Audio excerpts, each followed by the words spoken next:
अस्सलामुअलैकुम जी फ्रेंड्स। आज का जो मेरा टॉपिक है वो है effects of magnetic field on atomic orbits.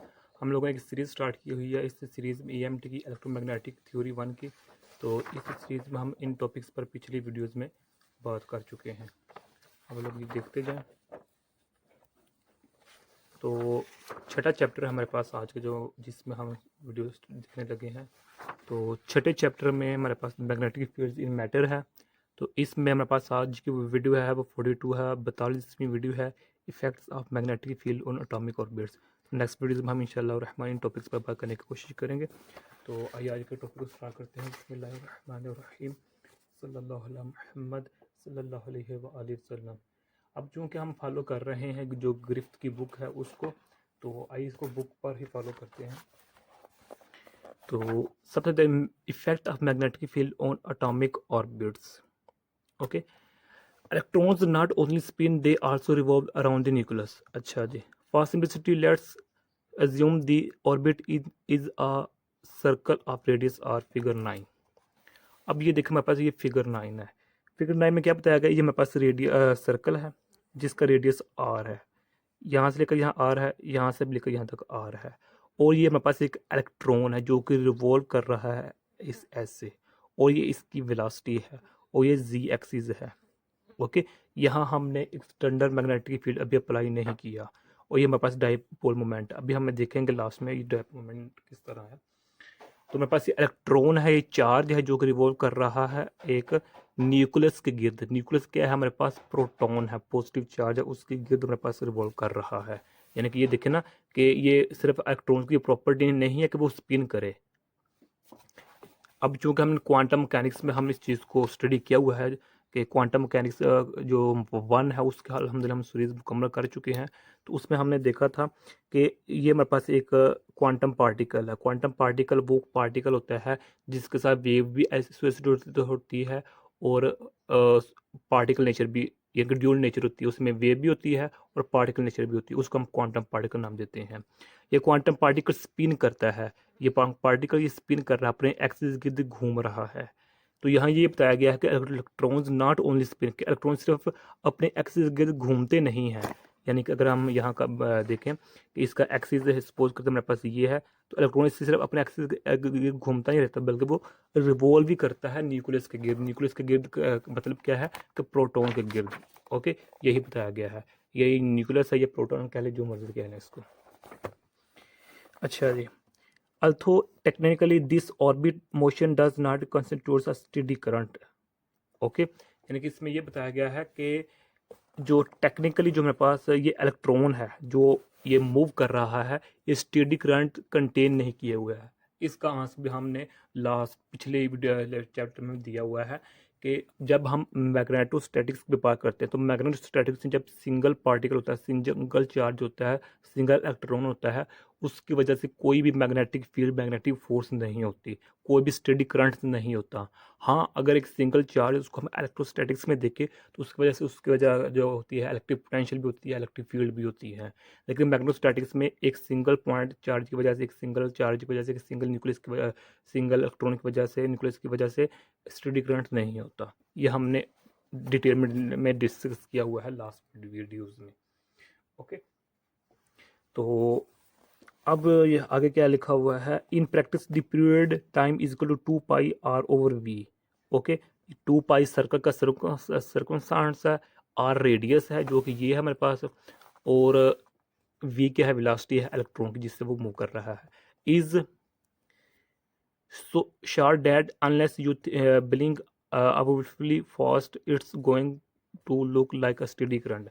यानी कि हम अगर वेरी शॉर्ट टाइम के लिए देखें कि जो इलेक्ट्रॉन मूव कर रहा है, तो हम देखेंगे कि जो इलेक्ट्रॉन मूव कर रहा है वो एज अ बिहेव कर रहा होगा as a steady current.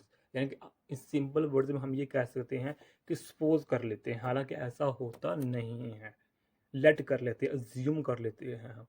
Okay, हालांकि हकीकत में रियल में ऐसा बिल्कुल भी नहीं होता। तो वेरी शॉर्ट टर्म के लिए, इनफिनिटेसिमल टर्म के लिए हम कहते हैं कि वो हमारे पास क्या है, स्टेडी करंट है, ये स्टेडी करंट है, जो मर्जी पढ़ लें इसको। अब ये मेरे पास करंट है, करंट जानते हैं मेरे पास क्या होता है, आई है equal to d q over d t होता है। ओके, या फिर Q/T होता है, ये हमारे पास करंट होता है। तो अब जो यहाँ हमारे पास क्या है, Q की जगह हमारे पास क्या है, E है, यानी कि अब हमारे पास Q/T है, Q की जगह E है, नेगेटिव E है, इलेक्ट्रॉन है, यानी कि ये इलेक्ट्रॉन जो क्या है मूव कर रहा है। ओके, डन हो गया। अब यहाँ देखें कि जो हमने ये लिखा है टाइम 2πr/v, ये हमने कहाँ से लिखा है, कैसे लिखा है। इसके दो तरीके हैं। पहला ये तरीका है कि हम फार्मूला जानते हैं S=VT है, जनरल फार्मूला है। यहाँ से अगर हम लास्ट से अलग करेंगे तो हमारे पास S ऊपर जाएगा, T नीचे आ जाएगा। तो S हमारे पास कॉन्स्टेंट से 2πr, तो T कर देंगे। अब चूंकि हमारे पास R कैपिटल R है, तो इस की जगह हम 2πr कैपिटल T लिख देंगे। एक तो ये तरीका ये है। तो दूसरा तरीका ये है कि हम जानते हैं कि चूंकि हम सर्कल है हमारे पास, तो यहाँ हमारे पास जो जो टाइम होता है वो किसके इक्वल होता है, 2π ओमेगा के इक्वल होता है। और हम जानते हैं जो omega is equal to VR होता है। ओके, अब ये इसकी वैल्यू इधर पुट करेंगे, 2π ओमेगा की वैल्यू V/R है, तो ये R ऊपर चला जाएगा, 2πr/v आ जाएगा। एक ये तरीका है, आप किसी भी तरीके से इसको फॉलो कर सकते हैं। तो ये हो गया हमारे पास। अब नेक्स्ट देखें, ये हमारे पास क्या है, टी की वैल्यू, यह हमने टी की वैल्यू को यहाँ पुट कर दी, तो मेरे पास वी ऊपर चलेगा, मेरे पास E/2πr बन जाएगा। ये नेगेटिव क्यों है, क्योंकि इलेक्ट्रॉन है। This minus science accounts for negative charge of electron, यानी कि इलेक्ट्रॉन को शो कर रहा है नंबर पास, ये जो नेगेटिव है। Accordingly the orbital dipole moment I, sorry ये हमारे पास जी करंट है, पाई हमारे पास R स्क्वायर है, यानी कि हमारे पास डाइपोल मोमेंट है जो हमारे पास ये है, ये हम जानते हैं जो M=I अल्फा होता है हमारे पास जो डाइपोल मोमेंट मैग्नेटिक फील्ड में। ओके, आग आप इस अल्फा की जगह बीटा भी यूज़ कर सकते हैं, इसमें कोई इतनी बड़ी बात नहीं है। तो अब जो मेरे पास ये अल्फा है, ये क्या है हमारे पास, एक्सिस सर्कमस्टेंस है। ओके, तो वो क्या है हमारे पास, क्या है, πr² है। तो I πr², ये मेरे पास वैल्यू है। अब M है, तो ये किसकी वैल्यू, इसकी इक्वल हो गया। अब हम क्या करेंगे, जो मेरे पास आई है, आई की वैल्यू को हम इधर पुट कर देंगे, ये वाली आई को यहाँ पुट कर देंगे, तो मेरे पास ये वैल्यू आ जाएगी। ओके, ये नेगेटिव होगा साथ, तो हमारे पास जो मेरे पास डाइपोल मोमेंट होगा वो -1/2 EVR along the Z axis हो जाएगा। हम देखिए कि मैं like any other magnetic dipole, this one is subject to a torque when you turn on a magnetic field, यानी कि जब इस किसी भी मैग्नेटिक डायपोल को हम एक्सटर्नल मैग्नेटिक फील्ड के अंदर रखते हैं तो उस पर टार्क क्रिएट होता है। इसमें कोई दूसरी राय नहीं है, बल्कि ये तो हम ये देखें ना, लास्ट वीडियो में भी देख चुके हैं। ये देखें, इसमें जब टार्क को फोर्सेस मैग्नेटिक डायपोल को देखा, जब इसको हमने एक्सटर्नल मैग्नेटिक फील्ड के अंदर रखा था। ओके, तो जब भी किसी हम मैग्नेटिक डायपोल को एक्सटर्नल मैग्नेटिक फील्ड के अंदर रखते हैं तो हमारे पास क्या होता है, टार्क क्रिएट होता है।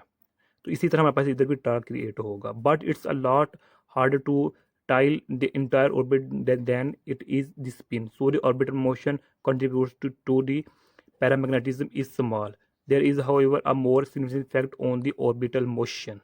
अब यहाँ देखें है orbital motion, यानी कि अब जो कि जो मैं हमारे पास ये रिवॉल्व कर रहा है, ये ऑर्बिटल मोशन में रिवॉल्व कर रहा है, इसलिए इसकी जो हालांकि इस इलेक्ट्रॉन की अपनी स्पिनिंग मोशन भी है अपने एक्सिस के गिर्द, यानी कि जो जो हमारे पास यहाँ इलेक्ट्रॉन है, ये इंडिविजुअली भी अपने गिर्द घूम रहा है, एक्सिस के गिर्द स्पिनिंग मोशन कर रहा है, जो कि हम क्वांटम मैकेनिक्स में स्टडी करते हैं। लेकिन इसके साथ साथ ये रिवॉल्विंग मोशन भी कर रहा है, ऑर्बिटल मोशन भी कर रहा है, लिहाजा इसके पास दो मोशन होगी। अब चूंकि ये इस जो सिग्निफिकेंट अथेंटिक जो वैल्यू है वो हम मानेंगे ऑर्बिटल मोशन को, क्योंकि हम स्टडी कर रहे हैं किसको, ऑर्बिटल मोशन को, तो स्पिनिंग मोशन को हम निगलेक्ट कर देंगे। और हम ये भी जानते हैं कि जब भी जो मैग्नेटिक डायपोल है उसको हम एक्सटर्नल मैग्नेटिक फील्ड के अंदर रखते हैं तो वो हमें पैरामैग्नेटिज्म वो मटेरियल बन जाता है, ऑब्जेक्ट बन जाता है। अब वो पैरामैग्नेटिज्म की शराइत होती है, उसको हमने पहली वीडियो में डिस्कस किया हुआ है कि यानी कि जो एक अनपेयर्ड इलेक्ट्रॉन होता है उसकी वजह से जो मटेरियल होता है, जो ऑब्जेक्ट होता है डायपोल मैग्नेटिक डायपोल मोमेंट होता है, वो हमारे पास पैरामैग्नेटिज्म बिहेवियर शो करना स्टार्ट कर देता है। The electron speeds up and slows down depending, अच्छा जो ये बात है ना पैरामैग्नेटिज्म, इसको हमने लास्ट वीडियो में स्टडी किया हुआ है जब हमने टार्क और फोर्सेस की बात की थी ऑन, यानी कि ये देखें इस पर। ओके, वीडियो नंबर 47 में। अब the electron speeds up slow down depending on the rotation of magnetic field for various the centimetre acceleration v square over r is ordinary sustained by electric forces alone. अच्छा पहले ये देखें, ये तो मेरे पास simple था, बगैर मैग्नेटिक फील्ड था। अब इसको हमने एक्सटर्नल मैग्नेटिक फील्ड के अंदर रख दिया है इसको एक्सटर्नल, और उसकी डायरेक्शन क्या है, अपवर्ड है, along the positive g axis के अलोंग है। और ये मेरे पास क्या है, मूव कर रहा है इलेक्ट्रॉन है, और ये मेरे पास न्यूक्लियस है जिसको हम प्रोटॉन का नाम दे रहे हैं। ओके, तो अभी देखें जब इलेक्ट्रॉन को जब हमारे पास ये है, इसको जब हम एक्सटर्नल मैग्नेटिक फील्ड के अंदर रखेंगे, अब ये जो इसकी इलेक्ट्रॉन की स्पीड है वो तेज़ होगी या कम होगी, वो डिपेंड करती है इसकी ओरिएंटेशन पर, इस की डायरेक्शन पर जो हम मैग्नेटिक फील्ड अप्लाई कर रहे हैं। Okay, for various the centripetal acceleration v square over r is ordinary sustained by electrical forces. Electrical forces को हम कोलोन फोर्सेज का भी नाम देते हैं। यानी कि हम जानते हैं जब भी किसी ऑब्जेक्ट को हम सर्कल में घुमाते हैं तो उसमें क्या होती है, सेंट्रीपिटल फोर्स होती है। ओके, और जो सेंट्रीपिटल फोर्स होती है वो न्यूक्लियस लगा रहा होता है, वो सेंटर लगा रहा होता है। यानी कि जो मेरे पास हम बचपन में वो खेलते थे ना एक खेल, तो उसमें हमारे पास क्या होती है, सपोज करते हैं मेरे पास ये गेंद है, इस गेंद को हमने अटैच कर दिया कि स्ट्रिंग है, ये हमारे पास हाथ हैंड है। जब इसको हम रिवॉल्व करते हैं तो ये घूमती है। ओके, अब इसका सेंटर ये बन चुका है। अब जो ये घूम रही है, हालांकि हम फोर्स दे रहे हैं, लेकिन जो सस्टेन कर रही है इस सस्टेन कर रही है इन सर्कल फॉर्म में, वो क्या है कि सेंटर सेंटर इसको सस्टेन कर रहा है इन दिस सर्कल फॉर्म। यानी कि जो सेंटर फोर्स लगा है, सेंटर मेंटेन कर रहा है, यानी कि जो सेंट्रीपिटल फोर्स हो, सेंट्रीपिटल फोर्स भी है और इलेक्ट्रिकल फोर्स भी है, जिसको हम कूलम फोर्स का भी नाम देते हैं। तो यही हिसाब इधर है, चूंकि वही बिल्कुल वही सेम केस है। तो इधर हमारे पास क्या होगा, सेंट्रीपिटल फोर्स एक्सेलरेशन भी हो रही है जो कि सस्टेन कर रही है, हो रही है किससे, इलेक्ट्रिक फोर्सेस, यानी कि कॉलम जो फोर्स है, जो हमारे पास ये सेंटर में फोर्स है, ये इसको सस्टेन कर रही है सेंट्रीपिटल एक्सेलरेशन को। ओके, तो ये भी आई थिंक इतना मुश्किल कंसेप्ट नहीं है। अब यहाँ देखें, मैं according to the Coulomb's law के मुताबिक हमारे पास फार्मूला ये है, यानी कि जो मेरे पास फोर्स है कॉलम लॉ का इलेक्ट्रोस्टैटिक्स में, जो वो क्या है 1/4πE0Q/r² है, और सेंट्रीपिटल का फोर्स हमारे पास सिर्फ mv²/r होता है। ये दोनों फार्मूले हैं, इनको हम इक्वल करते हैं तो हमारे पास ये आ जाएगा। ओके, तो यहाँ नेगेटिव चार्ज था तो ऊपर स्क्वायर आ जाएगा, तो हमारे पास वो स्क्वायर उसके से मैग्नेटिव छुप जाएगा इसमें। अच्छा जी, ये मेरे पास सेंट्रीपिटल फोर्स है mv²/r। अब जो मेरे पास ये क्वेश्चन 5 है, ये तो हमारे पास हाँ सिंपल इसके लिए थी, लेकिन अगर हम इसी को एक्सटर्नल मैग्नेटिक फील्ड के अंदर रखते तो अब इसमें नई फोर्स आ जाती है, एडिशनल फोर्स आ जाती है, जिसको हम मैग्नेटिक फोर्स का नाम देते हैं। ओके, और मैग्नेटिक फोर्स हमारे पास ये है। ओके, अब ये नाम कहिएगा कहाँ से आई है। मैग्नेटिक फोर्स का हम जानते हैं फार्मूला क्या होता है, QVB। तो मेरे पास फार्मूला होता है QVB साइन थीटा। अब यहाँ जो हमारे पास एंगल होगा वो हमारे पास क्या होगा, 90 का एंगल होगा अपनी आसानी के लिए। यानी कि जो मेरे पास एक्सटर्नल जो मेरे पास ये मैग्नेटिक फील्ड लाइंस है, ये इस प्लेन के परपेंडिकुलर है, इसलिए एंगल 90 का होगा। तो ये हमारे पास QVB आ जाएगा।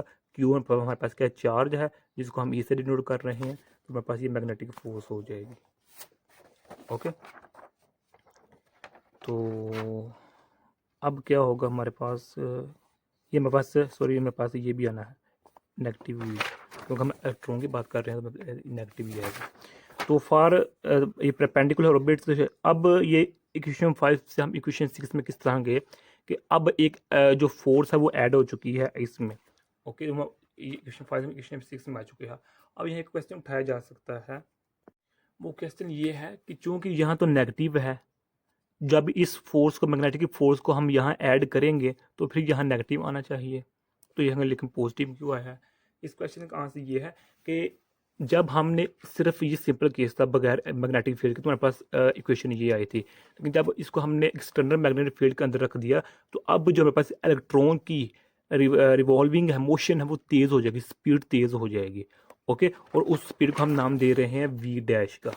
ओके, इसकी सिंपल v है, जब इसको हम एक्सटर्नल मैग्नेटिक फील्ड करते हैं तो मेरे पास जो वो नई जो स्पीड होगी रिवॉल्विंग मोशन की, मेरे पास v' होगी, और v' की जो मोशन है वैल्यू ज़्यादा होगी इससे, तो अब उसकी वजह से हमारे पास इधर नेगेटिव क्या हो जाएगा, पॉजिटिव बन जाएगा। ओके, नेक्स्ट क्या है, under these condition the new speed जो क्या, ये हमारे पास ये वाली स्पीड है इज़ ग्रेटर देन v। तो अब क्या करेंगे कि ये इधर ही रहेगा, अब इसको उधर ले जाएंगे तो हमारे पास नेगेटिव हो जाएगा। बिल्कुल आसान काम कैलकुलेशन है, इसमें मुश्किल बात नहीं है। तो हमारे पास ये आंसर आ जाएगा। ओके, तो अब हमारे पास ये फॉर्म है, ये वाली, यानी कि ये है। तो अब इसको हम फार्मूला जानते हैं, ए प्लस बी, ए नेगेटिव बी है, तो इसको हम उस फॉर्म में लिखते हैं, इस फॉर्म में लिख लिया। ओके, तो ये देखिए ये हमारे पास वो है। अब इस इक्वेशन को हम ये सॉल्व करते हैं कि अब ये इक्वेशन है, इसको हम दोबारा लिखते हैं, बी है तो एम ई ओवर आर, ये हमारे पास v plus v, v negative v है। ये याद रखेगा, जो इसकी स्पीड है वो ज़्यादा है, चूँकि हमने इसको अब एक्सटर्नल मैग्नेटिक फील्ड के अंदर रख दिया हुआ है। अब जो हम जानते हैं कि एक हमारे पास ये फार्मूला होता है, यानी कि फाइनल में से नीचे को जब हम रिड्यूस करते हैं हमारे पास ये डिफरेंस आ जाता है, या फिर लार्ज वैल्यू में से जब हम स्मॉलर वैल्यू को निकालते हैं हमारे पास ये फार्मूला बनता है। ओके, अब इसकी जगह मैं ये लिख सकता हूँ डेल्टा वी, क्योंकि ये लार्जर है, ये हमारे पास क्या लोअर है, तो हमारे पास ये हो जाएगा एम ई ओवर आर है, तो ये हमारे पास ऐसे ही रहेगा। डन हो गया। अब यहाँ देखें क्या है कि अब चूंकि जो मेरे पास ये है, ये फार्मूला है, ये ग्रेटर स्पीड है, ये लोअर स्पीड है। अब ये स्पीड इसमें क्या हो रही है, ऐड हो रही है, तो इसलिए इसको हम क्या कर देंगे, 2v कर देंगे। ओके, तो हमारे पास v आ जाएगा, तो ये हमारे पास v भी आ जाएगा, ई वी भी। अच्छा, यहाँ ना एक क्वेश्चन उठाया जाता है कि हम इसको 2v क्यों लिख रहे हैं, हालांकि ये वैल्यू लार्जर है, ये स्मॉलर वैल्यू है। यानी कि अगर मेरे पास 100 1000 रुपये, इसमें अगर हम 1 रुपये ऐड कर देंगे तो इसकी वैल्यू कुछ नहीं होगी इसके सामने, तो इसी को हम कंसिडर करेंगे। बिल्कुल सेम आपका जवाब हाँ ठीक है, लेकिन चूंकि ग्रिफ्स ने इधर 2 यूज़ किया है तो इसलिए हम इधर 2 यूज़ करेंगे। अल्लाह, अगर आप यूज़ नहीं करते तो फिर भी हमारे पास जो फार्मूला होगा वो सेम ही आएगा, लेकिन एक स्टेप का फ़र्क पड़ जाएगा। जो लास्ट वाला स्टेप होगा वो फिर आपको नहीं लिखना पड़ेगा अगर आप 2 नहीं लिखते। अगर आपने 2 लिखना है तो फिर आप लास्ट वाला स्टेप भी लिख सकते हैं, वो मैं अभी बता देता हूँ। ये मेरे पास आ गई फॉर्म। तो अब यहाँ से क्या होगा, नेक्स्ट देखिए, ये मेरे पास है, यहाँ से हम जो मेरे पास डेल वी है, ये डेल वी है, इसकी वैल्यू निकालते हैं। ये मेरे पास ई वी बी, तो 2v एम ई, तो ये आर ऊपर चला जाएगा।